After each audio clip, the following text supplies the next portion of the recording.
இந்திய அரசியல் அமைப்பு அமல்படுத்தப்பட்டு வெறும் 18 மாதங்கள் தான் ஆகுது. இந்த 18 மாதங்களுக்குள்ள ஒரு கேஸ் ஒன்று, அந்த கேஸில் ஒரு தீர்ப்பு ஒன்று வழங்குறாங்க. அந்த தீர்ப்போட எதிரொலியா தமிழ்நாட்டில் பயங்கரமான போராட்டங்கள்லாம் நடக்குது. இங்கே இருக்கக்கூடிய முதல்வர், தமிழ்நாட்டு முதல்வர் மட்டும் இல்லாமல் பல மாநிலங்களோட முதல்வர்கள்லாம் டெல்லியில் போய் பிரதமர் நேரு அவர்களுக்கு பயங்கரமான அழுத்தம் கொடுக்குறாங்க. அந்த அழுத்தத்தின் விளைவு என்னன்னா, அந்த அரசியல் அமைப்பையே மாற்றி திருத்தி எழுத வேண்டிய நிலை ஏற்பட்டுச்சு. அரசியல் அமைப்பை உருவாக்கின அம்பேத்கர் அவர்களே நீதிபதி அவர்களின் தீர்ப்பை நான் மதிக்க வேண்டிய கட்டாயம் இல்லை அப்படின்னு சொல்ற அளவுக்கான ஒரு சம்பவம் நடந்துச்சு. அது என்ன வழக்கு? அம்பேத்கர் அவர்களே இவ்வளோ கடுமையான சொற்கள் பயன்படுத்துறதுக்கான காரணம் என்ன? அதை பற்றி தான் இந்த வீடியோவில் பார்க்க போகிறோம். ஸோ வீடியோவை ஸ்கிப் பண்ணாமல் கடைசி வரைக்கும் பாருங்கள். நிறைய இன்ட்ரெஸ்டிங்கான ஹிஸ்ட்ரி ஃபேக்ட்ஸ்லாம் இதில் இருக்குது. அந்த வழக்கோட பேர் state of Madras versus Champakam Dorairajan அப்படிங்கிற, அதாவது ஒரு தனி மனிதருக்கும் ஒரு ஸ்டேட் ஆஃப் மெட்ராஸ் அப்படிங்கிற அந்த மாகாணத்துக்குமான கேஸ் தான் இந்த கேஸோட டீட்டெயில்ஸ். இது எதை பற்றின கேஸ் அப்படின்னா, ரிசர்வேஷன் சம்மந்தப்பட்ட விஷயம். இந்த கேஸ் மட்டும் இல்லை அப்படின்னா இன்னைக்கு இப்போ இருக்கக்கூடிய அந்த ரிசர்வேஷன் முறை அப்படிங்கிறது டோட்டலாகவே வேற மாதிரியா இருந்திருக்கும். இந்த கேஸை பற்றி தெரிஞ்சுக்கணும்னா நம்ம 1900 அந்த காலகட்டத்துக்கு போக வேண்டியது இருக்கும். 1900 அந்த காலகட்டங்களில் பார்த்தீங்கன்னா மெட்ராஸ் மாகாணம் தான், தமிழ்நாடுன்ற பெயர் கிடையாது. அந்த காலகட்டத்தில் ஒரு பெரிய குற்றச்சாட்டு ஒன்று தொடங்க ஆரம்பிச்சது, பரவ ஆரம்பிச்சது. அது என்ன குற்றச்சாட்டு அப்படின்னா, அரசு பணிகள்லையும் சரி கல்வி நிலையங்கள்லையும் சரி பிராமணர்கள் தான், அதாவது வெறும் 3% மட்டுமே இருக்கக்கூடிய பிராமணர்கள் தான் அது அதிகமாக இருக்காங்க அப்படிங்கிற மாதிரியான ஒரு குற்றச்சாட்டு அந்த டைம்ல எழுந்தது. ஒரு எக்ஸாம்பிளுக்கு சொல்லணும் அப்படின்னா, டெப்யூட்டி கலெக்டர் பணிகளில் கிட்டத்தட்ட 53% அந்த சமூகத்தை சேர்ந்தவங்க தான் பணியாற்றிட்டு இருந்தாங்க. சப்ஜட்ஜ் பதவிகளில் 71%, டிஸ்ட்ரிக்ட் முனிசிப் பதவிகளில் 63%, இப்படி கிட்டத்தட்ட பெரும்பான்மையான சதவீதங்கள் பிராமண சமூகத்தை சேர்ந்தவங்க தான் இந்த மாதிரியான அரசு பணிகளில் அதிகமாக பணியாற்றிட்டு இருக்கிற காரணத்தினால மற்ற சமூகத்திற்கிட்ட இது ஒரு வெறுப்பையும் ஒரு சர்ச்சைகளையும் ஏற்படுத்துச்சு. இப்போ எங்களுக்கெல்லாம் அந்த வாய்ப்பு இல்லையா அப்படிங்கிற மாதிரியான ஒரு தோற்றமும் பேசி பேசி பேசி உங்களுக்கு தான் தெரியுமே, ஒரு விஷயத்தை நம்ம இப்படி சொல்லி அப்படி சொல்லி ஒரு புலம்பர ஆரம்பிச்சோம்னா அது ஒரு பெரிய பூதாகரமாக போய் நிற்கும். அந்த மாதிரி அது ஒரு பெரிய சர்ச்சையாகவே வெடிக்க ஆரம்பிச்சது. இப்படிப்பட்ட காலகட்டத்தில் தான் ஜஸ்டிஸ் பார்ட்டி, அதாவது நீதி கட்சி அப்படின்ற ஒரு கட்சி உருவாகுது. இந்த கட்சியோட முதன்மை நோக்கமே பிராமணர் அல்லாத சமூகத்தினருக்கும் அரசு பணிகள்லையும் கல்வி நிலையங்கள்லையும் சரியான இடங்கள் கிடைக்க வேண்டும் அப்படிங்கிறது தான் இந்த கட்சியினோட முக்கிய நோக்கம். இது மட்டுமே நோக்கம்னு சொல்லல, இந்த கட்சியினோட ஒரு முக்கிய நோக்கமாக கொண்டு இந்த கட்சி தொடங்கப்பட்டது. அது என்ன நீதி கட்சி, இது யார் யாரெல்லாம் தொடங்கினாங்க அப்படிங்கிறதுக்குள்ள போனோம்னா இந்த கேஸ் ரொம்ப டைவர்ட் ஆயிரும். பட் இந்த கட்சியை பற்றி தனியாக நம்ம ஒரு வீடியோவே போடலாம். நீங்க விருப்பப்பட்டீங்கன்னா எஸ் இந்த கட்சியை பற்றி சொல்லுங்க அப்படின்றத கமெண்ட் செக்ஷன்ல சொல்லுங்க. நான் நிச்சயமா அதுக்குன்னு ஒரு தனி வீடியோவை கிரியேட் பண்ணி தரேன். Okay, back to this topic. இந்த 1921ல இந்த நீதி கட்சின்றவங்க ஒரு ஜிஓ ஒன்று பாஸ் பண்றாங்க. அது என்னன்னா கம்யூனல் ஜிஓ, அதாவது நான் பிராமின்ஸ், பிராமின்ஸ், முஸ்லீம், கிறிஸ்டியன்ஸ், ஆங்கிலோ இந்தியன்ஸ் இப்படி இவங்க எல்லாத்துக்குமே இவ்வளோ சதவீதங்கள்ல இந்த பணிகள் எல்லாம் இடஒதுக்கீடு இருக்கணும் அப்படிங்கிற மாதிரியான ஒரு மேட்டர் தான் அந்த கம்யூனல் ஜிஓ. இந்த விஷயத்துக்கு அப்ப பல பேர் இது சமூக நீதிக்கான ஒரு பெரிய செயல் அப்படின்னு சொல்லி பாராட்டினாங்க. இன்னும் சில பேர்லாம் சமூக பிரிவினை இது அப்படின்னு சொல்லி எதிர்ப்பு குரல்களும் எழுந்தது. 1950க்கு வருவோம். சுதந்திர இந்தியா அரசியல் அமைப்பு அமல்படுத்திருந்த காலகட்டம். அந்த காலகட்டத்தில் ஒரு 2 மாணவர்கள் வழக்கு தொடுக்கிறாங்க. ஒரு மாணவர் CR ஸ்ரீனிவாசன், இன்னொருத்தங்க சாம்பகம் துரைராஜன். இவங்க 2 பேருமே ஸ்டூடெண்ட்ஸ். இந்த CR ஸ்ரீனிவாசன் அப்படிங்கிற மாணவர் இன்ஜினியரிங் படிக்க விரும்புறாரு. அவர் 450க்கு 369 மதிப்பெண்கள் எடுத்திருந்தாரு. ஆனா அப்ப இந்த கம்யூனல் ஜிஓன்னு சொல்லி ஒரு ரிசர்வேஷன் மேட்டரை பத்தி பேசியிருந்தோம் இல்லைங்களா, அந்த நீதி கட்சி 1921 காலகட்டத்தில் அமல்படுத்தி இருந்தாங்கன்னு சொல்லி, அதோட தாக்கத்தின் விளைவா இந்த ஜிஓவை அமல்படுத்திருக்கிறதுனால இந்த ஜிஓவின் காரணமா எனக்கு இன்ஜினியரிங் சீட் கிடைக்காம போகுது அப்படின்னு சொல்லி அவர் ஒரு கேஸ் கொடுக்குறாரு. அதே மாதிரி இந்த ஜாம்பகம் துரைராஜன் அப்படிங்கிறவங்களும் ஒரு கேஸ் கொடுக்குறாங்க. ஏன்னா அவங்க MBBS படிக்கணும்னு விருப்பப்பட்டாங்க. அதனால அவங்களும் இதே மாதிரி அந்த கம்யூனல் ஜிஓ பிளஸ் அந்த ரிசர்வேஷன் அடிப்படையில் பார்த்தோம்னா எனக்குமே அந்த மருத்துவ சீட்டு கிடைக்காம போகும் அப்படிங்கிற மாதிரி 2 பேருமே வழக்கு தொடுக்கிறாங்க. இந்த வழக்கு விசாரணைக்கும் வருது, கோர்ட்ல ஆர்குமெண்ட்ஸ் தொடருது. எப்படி தொடங்குது அப்படின்னா, ஒரு சாரார் என்ன சொல்றாங்கன்னா, அரசியலமைப்புல ஆர்டிகல் 15 ஒன்று இருக்கு. அதுல என்ன சொல்லப்படுது அப்படின்னா, சாதி, மதம், இனம் ஆகியவற்றின் அடிப்படையில எந்த ஒரு பாகுபாடும் காட்டி எதையும் பிரிக்க கூடாது அப்படிங்கறத ஆர்டிகல் 15 ஒன்று சொல்லுது. அதே மாதிரி ஆர்டிகல் 29 சப்கிளாஸ் 2 என்ன சொல்றாங்க அப்படின்னா, அரசு கல்வி நிறுவனங்கள்ல மதம் அல்லது சாதியை காரணம் காட்டி மாணவர்களுக்கு அனுமதி மறுக்க கூடாது அப்படிங்கிறாங்க. இதை பேஸ் பண்ணி அந்த 2 மாணவர்களும் என்ன சொல்றாங்கன்னா, எங்களுக்கு மதிப்பெண்ணை வச்சு சீட்டு கொடுங்க, மதிப்பெண்ணை விட்டுட்டு இந்த ரிசர்வேஷன்லாம் கொடுக்காதீங்க, இந்த ரிசர்வேஷனை வச்சு எங்களோட இதை நீங்க தீர்மானிக்காதீங்க இப்படின்னு இவங்களுடைய வாதம் ஒரு பக்கம். இன்னொரு பக்கம் மദ്രാஸ் அரசு ஆர்டிகல் 46 சுட்டி காட்டி அவங்க ஒரு மாதிரியான வாதத்தை முன்வைக்கிறாங்க. அந்த ஆர்டிகல் என்ன சொல்லுது அப்படின்னா, பின்தங்கிய மாணவர்களின் கல்வி மற்றும் சமூக முன்னேற்றத்தை அரசு உறுதி செய்ய வேண்டும் அப்படின்னு சொல்றாங்க. இதை வச்சு இவங்க வாதத்தை முன்வைக்கிறாங்க அரசு சார்பில். இப்போ ஒரு விஷயம் என்னன்னு பார்த்தீங்கன்னா, fundamental rights versus social justice, இந்த கேட்டகரியில் இந்த ஆர்குமெண்ட்ஸ் போய்கிட்டு இருக்கு. ஃபர்ஸ்ட் மெட்ராஸ் உயர்நீதிமன்றமும் சரி, அப்புறம் மேல்முறையீட்டுக்கு போய் அது சுப்ரீம் கோர்ட்டும் சரி, ரெண்டுமே இந்த கம்யூனல் ஜிஓ அப்படிங்கிறது செல்லாது அப்படிங்கிற ஒரு தீர்ப்பை ஃபர்ஸ்ட் கொடுத்துறாங்க. இதுல உச்சநீதிமன்றம் ஒரு விஷயத்தை பதிவு பண்றாங்க. என்ன சொல்றாங்க அப்படின்னா, டைரக்டிவ் பிரின்சிபல்ஸ் முக்கியமானதுதான், அதுக்காக ஃபண்டமெண்டல் ரைட்ஸை வந்து மீற முடியாது அப்படிங்கிற ஒரு கோர்ட்டை வந்து ரெஜிஸ்டர் பண்றாங்க. ரிசர்வேஷன் கொடுக்கணும் அப்படின்னா அரசியல் அமைப்புல அதுக்குன்னு ஒரு தனி பிரிவு இருக்கணும், அதை பத்தி தனியா ஸ்பெஷல் மென்ஷன் பண்ணிருக்கணும். ஆர்டிகல் 16 சப்கிளாஸ் 4ல எப்படி இப்போ வேலைக்கு இல்லை பணிகளுக்குன்ற இதில் வரும்போது உங்களுக்கு இந்த ஒதுக்கீடுகள் இருக்கணும்னு எப்படி செப்பரேட்டாக ஒரு தனியாக மென்ஷன் பண்ணியிருக்கோ, அது மாதிரி எஜுகேஷன் இல்லை கல்வி சம்பந்தப்பட்டதுன்னு சொல்லி தனியான ஒரு கிளாஸோ இல்லை தனியான ஒரு சட்டமோ எங்கேயுமே குறிப்பிட்டு அதில் மென்ஷன் பண்ணல, அதனால இது வந்து செல்லாது அப்படிங்கிற விஷயத்தை முன்வைக்கிறாங்க. ஸோ உச்சநீதிமன்றத்தோட இந்த தீர்ப்பானது வந்து ரிசர்வேஷன் முறைக்கு பயங்கரமான ஒரு பின்னடைவை சந்திக்குது. இந்த தீர்ப்பு வந்த உடனே தான் தமிழ்நாட்டில் பயங்கரமான போராட்டங்கள், இங்கே இருக்கக்கூடிய முதல்வர்கள் எல்லாம் போய் நேருவை சந்திக்கிறாங்க. நேருவுக்கு பயங்கரமான அழுத்தம் கிரியேட் ஆகுது. என்ன பண்றதுன்னு யோசிச்சு எல்லாம் பயங்கரமான டிஸ்கஷன்லாம் பண்றாங்க. டிஸ்கஷன் பண்ணும்போது வந்து நீதிமன்றத்தோட தீர்ப்பை வந்து நம்மளால மாற்ற முடியாது, ஆனா அரசியல் அமைப்பை நம்மளால மாற்ற முடியலன்னு சொல்லி அரசியல் அமைப்பையே ஒரு மாற்றம் கொண்டு வந்து அதை திருத்தி எழுதலாம் அந்த விஷயத்தை அப்படின்ற முடிவுக்கு வந்து அரசியல் அமைப்பு திருத்தி எழுதப்படுது. அப்போ அரசியல் அமைப்புல முதல் திருத்தம் கொண்டு வரதுக்கான விவாதங்கள் நாடாளுமன்றத்தில் தொடங்குச்சு. அப்போ வந்து எப்பவுமே எலெக்டட்லாம் பண்ணி யாருமே மெம்பர் ஆஃப் பார்லிமெண்ட்டெல்லாம் இல்லை. ஏன்னா அந்த டைமில் பொது தேர்தலே நடக்கல. சுதந்திரத்துக்கு பிற்பாடு 1947 இந்தியா சுதந்திரம் அடைஞ்ச பிறகு இது 1950 காலகட்டங்களெல்லாம் வந்து அரசியல் அமைப்பு அமல்படுத்தப்பட்டிருந்துச்சு. பட் அந்த காலகட்டங்களில் பொது தேர்தல் நடத்தி யாரும் மக்களால் தேர்ந்தெடுக்கப்பட்ட ரெப்ரசன்டேட்டிவ் நாடாளுமன்றத்தில் இல்லை. பட் நேரு போன்றவர்கள் பிளஸ் அரசியலமைப்பை உருவாக்கினவங்க இந்த மாதிரியான மெம்பர்ஸ்லாம் தான் அந்த பார்லிமெண்ட்ல இருந்தாங்க. இன்னைக்கு பிரசன்ட் சிச்சுவேஷன்ல ஒரு அரசியல் சட்ட திருத்தத்தை மேற்கொள்ளணும் அப்படின்னா அதை வந்து பார்லிமெண்ட்ல முன்வைக்கணும், அது மீதான விவாதங்கள் நடக்கும். அப்புறம் அந்த விவாதத்தின் அடிப்படையில் லோக்சபா மெம்பர்ஸ் அதை அப்ரூவ் பண்ணும், ராஜ்யசபா மெம்பர்ஸ் அப்ரூவ் பண்ணும். இப்படி 2 சபா மெம்பர்ஸும் அப்ரூவ் பண்ணதுக்கு அப்புறம் அந்த டாக்குமெண்ட் அந்த ஃபைல் வந்து குடியரசுத் தலைவருக்கு போகும். அப்புறம் அவர் ஒப்புதல் கொடுக்கணும். அந்த ஒப்புதலுக்கு பிற்பாடு தான் அந்த சட்ட திருத்தம்ங்கிறது நிறைவேற்றப்படும். ஆனால் அன்றைய காலகட்டத்தில் இப்போ சொன்ன மாதிரி ராஜ்யசபா லோக்சபா அப்படின்றதெல்லாம் இல்லை. பட் அப்போ இந்த அரசியலமைப்புகளை உருவாக்கினவங்களாமே அங்கே இருந்ததுனால டைரக்டாகவே அவங்க அதுக்கான டிஸ்கஷன்லாம் போயிட்டாங்க. பட் என்னதான் டிஸ்கஷன் போனாலும் சும்மா நாங்கள் தான் உருவாக்கணும் அப்படின்ட்டு காம்ப்ரமைஸ் ஆகி அதை மாற்றிடலாம் முடியாது. அதுக்கான ஒரு எக்ஸ்பிளனேஷன் ஒன்று கொடுக்கணும் இல்லையா?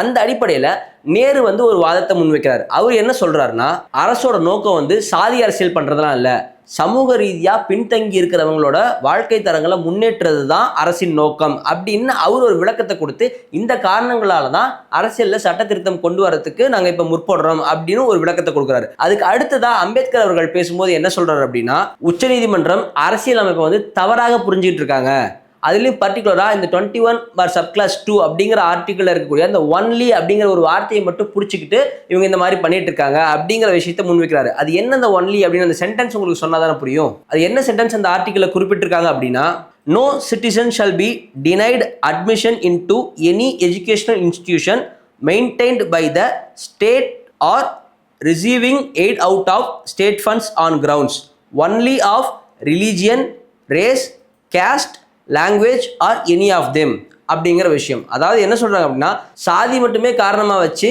யாரையும் எஜுகேஷன் இன்ஸ்டிடியூஷன்லையோ இல்லை ஒரு கல்வி நிலையங்களையோ வந்து தடை செய்யக்கூடாது அப்படிங்கிறது தான் அந்த விஷயம். அதாவது அதில் என்ன சொல்றாங்க அப்படின்னா, சாதியை மட்டுமே காரணமாக வச்சு எந்த ஒரு மாணவர்களார் யார் ஒருத்தரையுமே கல்வி நிலையங்கள்லையோ இல்லை பணிகள்லையோ சேர்றதுல இருந்து தடை செய்யக்கூடாது அப்படிங்கிறாங்க. இப்போ இதுக்கு மாற்றா அம்பேத்கர் அவர்கள் என்ன முன்மொழிகிறார் அப்படின்னா, சாதி மட்டும் ஒரு காரணமாக இல்லாமல் பிளஸ் அவங்களுக்கு வந்து சமூகத்தில் பின்தங்கிய அப்படிங்கிற மாதிரியான காரணங்களும் இருக்கும் பட்சத்தில், சமூகம் மற்றும் கல்வியில் பின்தங்கிய நிலை அப்படிங்கிற ஒரு நிலை இருக்கிற பட்சத்தில் அவங்களுக்காக அரசு ஒரு சிறப்பு ஏற்பாடு செய்யலாம் இப்படிங்கிற ஒரு பாயிண்ட்டை முன் வச்சு வாதம் பண்றாரு. இந்த வாதங்கள் போயிட்டு இருக்கும்போது தான் அம்பேத்கர் அவர்கள் ஒரு விஷயத்த சொல்றாரு, நீதிபதியின் தீர்ப்பை மதிக்க வேண்டிய கட்டாயம் எனக்கு இல்லை, ஆனால் அதை பின்பற்ற வேண்டிய கட்டாயம் எனக்கு இருக்கிறது அப்படிங்கிற பதிவு பண்றாரு. ஸோ இந்த மாதிரியான வாதங்கள் எல்லாம் அங்கே இருக்கிறவங்க எல்லாருமே ஒரு டிஸ்கஸ் பண்ணி, இல்லை இவங்க 2 பேருமே சொல்றது கரெக்ட் தான், ஸோ இந்த அரசியல் அமைப்பில் சட்ட திருத்தத்தை நம்ம கொண்டு வரலாம், அதுக்கு நம்ம அப்ரூவ் கொடுக்கலாம் அப்படின்னு சொல்லி அங்கே இருக்கக்கூடிய மெம்பர்ஸ் எல்லாமே ஒப்புதல் கொடுக்குறாங்க.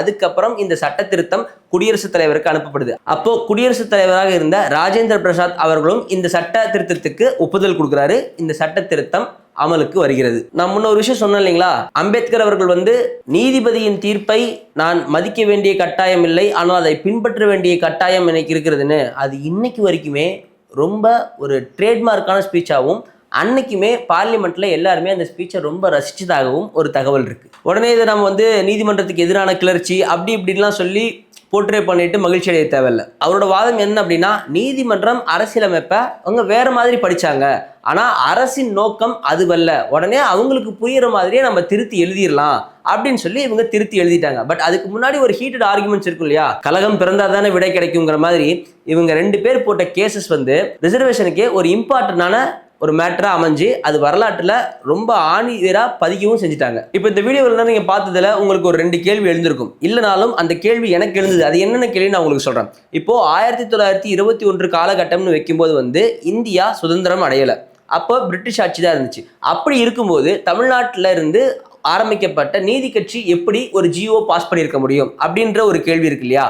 அது என்ன விஷயம் அப்படின்னா, அந்த 1921 அந்த காலகட்டங்களில் தான் வந்து முதல் உலகப் போர் அப்படிங்கிறது தொடங்கிய காலகட்டம். அப்போ பிரிட்டிஷோட ஆர்மியில வந்து இந்தியர்கள் பல பேர் வேலை செஞ்சாங்க. அந்த அடிப்படையில இந்தியர்கள் பலருமே பிரிட்டிஷ்க்கு ஆதரவாக அந்த முதல் உலகப் போர்ல சண்டையிட்டாங்க. கிட்டத்தட்ட 3 லட்சத்துக்கும் அதிகமானவர்கள் இந்தியர்கள், அதாவது 3 லட்சத்துக்கும் அதிகமான இந்தியர்கள் அந்த போர்ல பிரிட்டிஷ் ஆர்மியில போர் செஞ்சாங்க. அதுல கிட்டத்தட்ட 70,000த்துக்கும் மேற்பட்டவங்க தங்களோட உயிரை தியாகம் செஞ்சாங்க. இந்த அடிப்படையில ஏன் இதெல்லாம் செஞ்சாங்கன்னு ஒரு கேள்வி வருது இல்ல. அப்போ வந்து ஒரே விஷயம், இந்தியா பிரிட்டிஷ்க்கு கீழே தான் இருந்துச்சு, இந்தியாவோட ஆர்மியும் பிரிட்டிஷ்க்கு கீழே தான் இருந்துச்சு. அது போக மக்களுக்கு அந்த டைம்ல பிரிட்டிஷ் ஆர்மியில இருக்கும்போது நிலையான வருமானம், ஒரு மரியாதை பிளஸ் ஓய்வூதியம், இந்த மாதிரி நிறைய பெனிஃபிட்ஸும் கிடைச்சிச்சு. அதனால இந்த வேலையை பார்த்தாங்க. அது மட்டும் இல்லாம இப்ப நம்ம போய் இப்படி எல்லாம் வேலை செய்யும் போது பின்னாடி சுயாட்சி கேட்கறதுக்கு நமக்கு நிறைய வாய்ப்புகள் கிடைக்கும் அப்படின்ற ஒரு தொலைநோக்கு சிந்தனையோடையும் இதுல செயல்பட்டாங்க அப்படின்ற ஒரு கருத்து ஒன்று இருக்கு. சீக்கிரமா சுதந்திரமும் கிடைக்கும் இப்படிங்கிற மாதிரியான ஒரு தொலைநோக்கு சிந்தனையில தங்க கிட்ட இருக்கிற வளங்கள் எல்லாம் கொடுத்து கூட இந்த பிரிட்டிஷ் கவர்மெண்ட்டுக்கு உதவி செஞ்சாங்க. நான் முன்னாடியே சொன்ன மாதிரி கிட்டத்தட்ட 3 லட்சம் பேருக்கு மேல பங்கேற்று 70,000 பேர்கள் தங்களோட உயிர்களை தியாகம் செஞ்சு இந்த பிரிட்டன் அரசுக்காக ஆர்மியில வேலை பார்த்தாங்க. ஸோ போரும் முடிஞ்சிச்சு, ஒரு ஃபார்முக்கு வந்துட்டாங்க. அதுக்கப்புறம் இந்தியர்கள்லாம் சேர்ந்து போய் இந்த மாதிரி நாங்கள் இவ்வளோ பெரிய இழப்புகள் சந்திச்சிருக்கோம், அதனால பிரிட்டன் அரசு வந்து எங்களுக்கு சில ஃபேவர் பண்ணி கொடுக்கணும், எங்களுக்கு சுயாட்சிகள் வேணும் அப்படின்னு சொல்லி ரொம்ப அழுத்தம் கொடுக்குறாங்க. அவங்களும் அதையெல்லாம் பார்த்து ஒரு கன்சிடர் பண்ணி ஒரு விஷயங்கள் பண்ணலாம் அப்படின்னு யோசிக்கிறாங்க. அவங்க கொடுத்த அழுத்தங்களோட விளைவு தான் மாண்டெகு கெம்ஸ்ஃபோர்ட் அப்படிங்கிற ஒரு சீர்திருத்தம். அது என்ன மாண்டெகு கெம்ஸ்ஃபோர்ட் அப்படின்னு நீங்க யோசிக்கலாம். ரெண்டுமே ஒருத்தரோட பேர், அதாவது 2 பேர் சேர்ந்து இப்படி ஒரு சீர்திருத்தத்தை கொண்டு வரலாம் அப்படின்னு ஒரு டிசைட் பண்ணி ஒரு சீர்திருத்தத்தை கொண்டு வராங்க. அதனால அந்த சீர்திருத்தத்துக்கு அவங்களோட பேரையே வச்சிடறாங்க. இதுல மாண்டெகு அப்படிங்கிறவர் யாருன்னா, லண்டனோட இந்திய விவகாரத்துறை அமைச்சர். இதுல கெம்ஸ்ஃபோர்ட் அப்படிங்கிறவர் அப்போதைய இந்திய வைஸ்ராய். அவங்க 2 பேரும் சேர்ந்து சரி இவங்களுக்கு ஒரு பாதி சுயாட்சி கொடுத்துடலாம் அப்படின்னு ஒரு டிசைட் பண்ணி ஒரு ரிஃபார்ம் ஒன்று கிரியேட் பண்றாங்க. அது 1919 வருஷத்துலயே செய்றாங்க. அதுதான் பின்னால கவர்மெண்ட் ஆஃப் இந்தியா 1919 அப்படிங்கிற நேம்ல ரெஜிஸ்டர் ஆகுது.